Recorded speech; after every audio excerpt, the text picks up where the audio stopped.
continuing on with the, women kick ass kind of thing. The next one, this one came out on Prime Wednesday. Pretty Lethal. Now, before you guys go, why are you guys even reviewing this? Because this was another kind of fun action, romp. It's done by 87 North, was it? 87 North. Which, for the most part, pretty much if it's an 87 North production, we're probably going to talk about it because we love 87 North. 87 North are the same guys who did John Wick, who did The Fall Guy, which was our movie of the year 2 years Bullet ago. Train, Atomic Blonde, Deadpool 2 even. They have so many. Yeah. Yeah, so if it's something that's produced by those guys where they're doing the stunts, there's a good chance that Brian and I is probably going to watch that movie. So, Pretty Lethal came out. This is basically a troupe of ballerinas. They travel to Hungary for this performance, and they get a flat tire, and they basically walk to the nearest house or town or whatever, and basically they walked into the wrong building, and shit gets crazy, and the ballerinas basically have to fight and defend themselves or die. That's pretty much the main plot of this film. Cast, you have Uma Thurman, Maddie Ziegler, Lana Condor, Iris Apatow, Millicent Simmons from Quiet Place. I was like, oh shit, I didn't realize she was in this movie. She was a welcome surprise. I think that's it for the main cast of people, unless I'm forgetting someone. I don't think. Well, the last ballerina is this Avantika, who I'm not familiar with the name. I know her best as she was in Mean Girls the musical. She was the Amanda Seyfried role. Oh, okay, yeah, I wouldn't. Yeah, this is the first thing I've ever seen her for, and I thought I was going to say her name wrong, so I was not going to say her name. I'm sure I pronounced it wrong too. I don't know.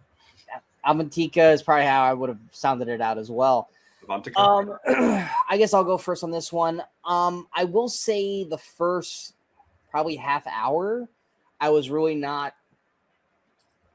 I wouldn't say I wasn't digging it, but I wasn't like really hooking into this, really grabbing onto the characters. I was kind of just like one of those things where it's like I had it on, but I was like finding a hard time not to like do other things while the movie was on. But then once the inevitable like turning point happens, where it's like, okay, now the shit's hit the fan. Now we're ready to make this an action film.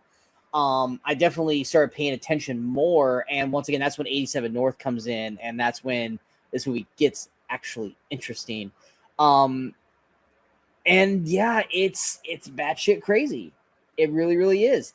The use of ballerinas in these action set pieces definitely different than John Wick's ballerina, because these ballerinas are actually using their ballerina skill in the fights, whereas Ana de Armas was just a fucking badass who didn't use any ballerina skill when she fought in ballerina. But it's a quick 90 minutes. It's an enjoyable 90 minutes. You're not looking for top tier performances. I think the girls are all fine. Let's put it this way: they're all young women who remind me of older actresses that I've seen in other things. Like Iris Apatow reminded me of Billie Lourd through 90% of this movie. I kept thinking it was Billie Lourd, and I'm like, no, that's not Billie Lourd. That's Iris Apatow. And Lana Condor reminded me of oh god, I'm blanking on her name. The daughter in Everything Everywhere All at Once. Stephanie Sue? Yes, definitely. Stephanie Sue. I'm seeing them and I'm thinking it's those. I'm like, no, that's not them. They're too old. I don't want to say too old. They're not old, but they're not these roles, and so it just kept I kept seeing them and I just kept getting distracted by that, which is not their fault. It's just that they look very similar to those other actresses. Uma Thurman is severely underused in this. I was expecting, I don't know. We know she's not Kill Bill. Like, she's not going to fucking go and be the bride in this, but I was expecting a little more out of her than what we got. I will say there are two really well done choreographed fight scenes in this. There's one where the girls are fighting these two henchmen in the basement, and then there's the big fight at the end. I think those are all really, really well done and fun to watch. And I do think that once shit hits the fan, the dialogue between the girls is a lot of there's a lot of comedic beats to them, and I think they actually do flow really well at certain points. There's certain little zingers that the girls hit on. I was like, that was actually pretty good delivery. The movie as a whole, it's average at best. I mean, it was fine. I didn't at the end of it go, man, I just wasted 90 minutes. It was just more, okay, that was cool for what it was. It's not something I would probably go out of my way to watch again. It might not be something where I'm like, you guys need to check this out. But I didn't click on it regretting it at the end of the day. I gave it 3 stars. It was fine for what it was. I think out of the 87 North films, it's probably on the lower end, but that's nothing against the people in the movie. It's just what the movie is as a whole. It is what it is. It's a very basic story. But what were your thoughts, Brian? Yeah, so as far as the 87 North connection, this is one of those, I think it does end up kind of on the lower end of that, but that's largely because 87 North kind of has the movies that originally it was Chad Stahelski with the John Wick movies, but also with David Leitch with all the movies he's directed are kind of like their big ones. And then they have the ones they just produce. There's this stuff like Violent Night, which I think this is probably the closest in tone to Violent Night in terms of like it's a mix of action and comedy in the way it's filmed. It's like not made to be a giant action blockbuster. It's kind of a mid-budget movie. Love Hurt, some stuff like that, which they produced but didn't direct. This was originally called Ballerina Overdrive when it was in production, which I don't know what that's supposed to mean exactly, but I'm glad they changed it because they didn't want it to get confused with Ballerina, which is also something that was done by 87 North. Yeah.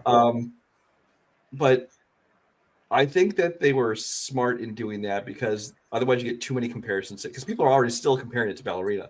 But like, as you pointed out, and I have too, is that these aren't assassins who are also in this ballerina school or whatever. These are just ballerinas who get thrown into the situation. So it's kind of like I compared it to the movie Green Room, where Anton Yelchin and his band they're in this seedy bar area where they witness a murder and then everybody's fucking trying to kill them because they were just wrong place, wrong time. And it's basically the same kind of plot to that.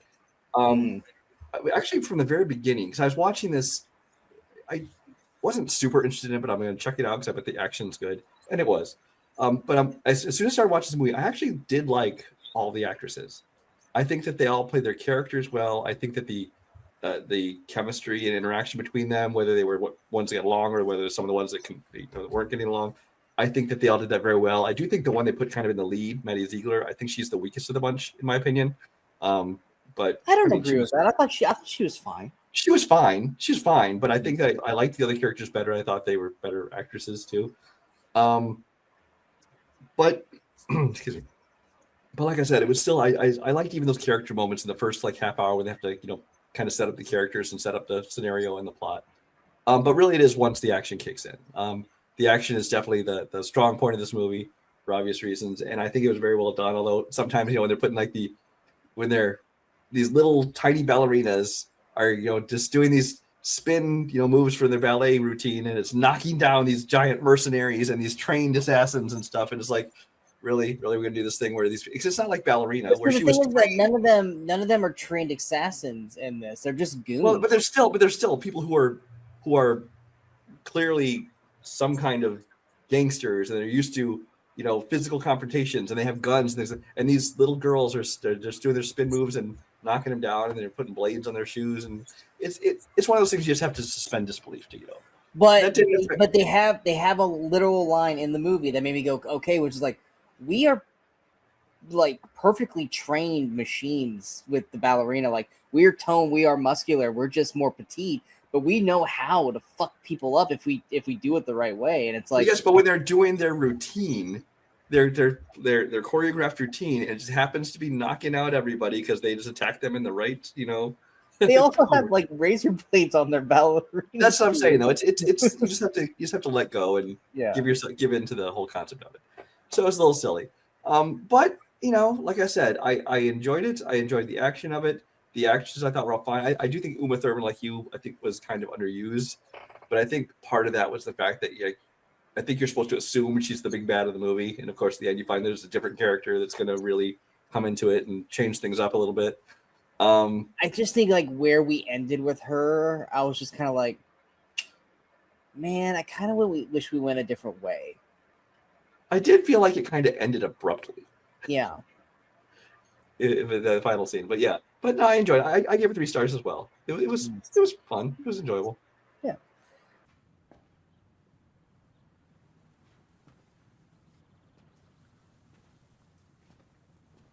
You're still here.